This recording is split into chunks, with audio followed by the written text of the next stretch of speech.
Donc, quand on est dans son équipe, si on va dans le canal général de son équipe, on a bloc-notes. Donc, bloc-notes pour la classe. On va faire configurer le bloc-notes. Donc, on nous demande est-ce qu'on veut un bloc-notes vide ou un bloc-notes à partir d'un contenu d'un bloc-notes existant. Donc, moi, je vais prendre un bloc-notes vide. Donc là, ça m'explique qu'il va y avoir un espace de collaboration. Les notes d'équipe sont stockées ici pour que tout le monde puisse les consulter. Donc, c'est seulement qu'en consultation. Bibliothèque de contenu. Puis, bloc-notes d'étudiants, un espace privé pour chaque étudiant. Donc ici, là, on peut voir que l'enseignant peut modifier le contenu, l'élève peut modifier le contenu. Donc dans l'espace de collaboration, là, tout le monde peut modifier le contenu.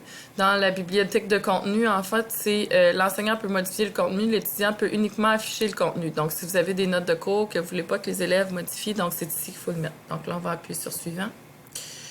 Puis là, en fait, il nous demande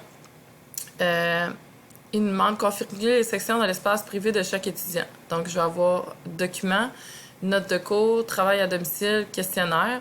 Donc là, c'est important de bien choisir ce que vous voulez avoir dans votre bloc-notes parce qu'une fois qu'il est créé, ensuite, là, il faut si on veut supprimer des sections à son bloc-notes, il faut les séparer pour chaque élève un à un. Donc, c'est vraiment important de bien choisir, soit de supprimer ou d'ajouter des sections parce qu'une fois que c'est créé, il faut les ajouter à la main et c'est quand même un gros travail quand on a beaucoup d'élèves. Donc là, ça, c'est les sections qui vont se retrouver dans les sections, il va y avoir le nom de notre élève, puis c'est les sections qu'on va retrouver, là, qui lui va retrouver dans son onglet à son nom. Donc pour l'exemple suivant, moi j'ai décidé de mettre 2 sections. Donc je vais faire créer. Donc ça nous dit qu'il est en train de préparer notre bloc-notes. On va attendre.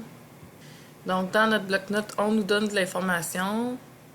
Donc on nous donne des fonctionnalités. Ici, si je vois, j'ai une petite flèche. Donc, vous voyez là, j'ai la bibliothèque de contenu, l'espace de collaboration, puis là, j'ai le nom de mes 2 élèves. Puis si j'ouvre vis-à-vis le nom d'un élève, j'ai les 2 onglets que j'avais mis dans mon bloc-notes. Puis là, ici, on pourrait agrandir pour voir notre bloc-notes en plus gros. Donc, c'est une astuce que je trouve tout de même intéressant pour pouvoir travailler avec un peu plus d'espace. Puis, quand je clique ici dans ma page principale, là, mes onglets sur le côté se ferment. On peut aussi choisir d'ouvrir dans le navigateur. Donc, si on clique ici, là, on peut ouvrir dans le navigateur ou ouvrir dans l'application. Donc, si je choisis ouvrir dans l'application, donc on peut voir que dans l'application, l'interface est un peu différente. Donc ici, j'ai mes sections, mes onglets, puis ici, j'ai mes pages. Tout ça, par contre, là, quand on est dans l'application de bureau, là, c'est tout modifiable. Donc, on peut modifier l'affichage, là, mais par défaut. Donc, par défaut, c'est comme ça. Donc, je rappelle la bibliothèque de contenu. Donc, dans la bibliothèque de contenu, là, je peux avoir différents... dans ma section bibliothèque de contenu, je peux avoir différents onglets et des pages ici. Donc, je peux en ajouter des pages, bien sûr. Si je veux ajouter des pages, je clique ici. Si je veux ajouter des onglets, je clique ici. Puis, donc, la bibliothèque de contenu, c'est l'espace où ce que je vais mettre du contenu que je ne veux pas que mes élèves modifient. L'espace de collaboration, c'est où ce que mes élèves, on pourrait collaborer, donc on peut écrire toutes les 2. Puis ensuite...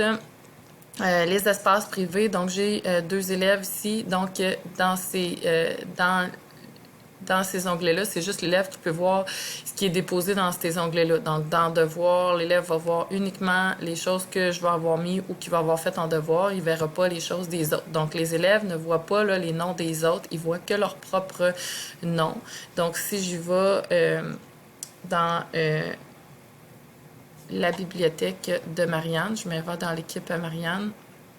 Si je vais dans sa classe, dans son bloc-notes, donc elle a accès au bloc-notes pour la classe ici, même place que moi dans l'onglet général. Puis si on regarde là,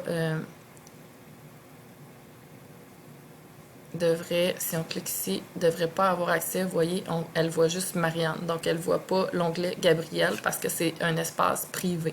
Donc, dans cet espace-là, Marianne a l'onglet Devoirs puis Travail à domicile. Donc voilà mes explications de base sur le bloc-notes.